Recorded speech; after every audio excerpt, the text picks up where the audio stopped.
বড় বাগানের এই বাচ্চাটির অ্যাক্সিডেন্টের কারণে পেছন দিকের একটি পা ভেঙে যায়।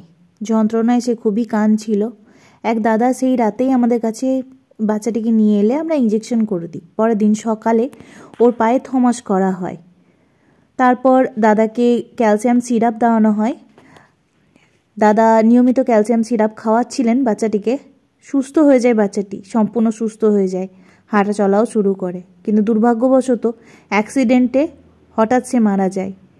এইভাবে যখন অনেক চেষ্টার পরও তাদের আমরা সুস্থ করে তুলি, তারপর যখন হঠাৎ কোনো কারণে ওরা মারা যায়, সত্যি বলতে খুবই খারাপ লাগে। প্রচণ্ড মিশুখে একটা বাচ্চা, গাবলু গুবলু, খুবই মিষ্টি ছিল বাচ্চাটা। একটুখানি সাবধানে গাড়ি চালাবেন এই সময়। চারিদিকে প্রচুর বাচ্চা, প্রচুর মা কুকুর এবং প্রেগনেন্ট হয়ে রয়েছে এরকম মা কুকুরও আছে। নিজের সেফটি এবং রাস্তার অবলা বাচ্চাগুলোর সেফটির জন্যই একটুখানি চোখ কান খোলা রেখে সাবধানে গাড়ি চালাবেন। আপনাদের জীবন যেমন আপনাদের পরিবারের কাছে মূল্যবান, এদের জীবনও কিন্তু এদের মা বাবার কাছে মূল্যবান।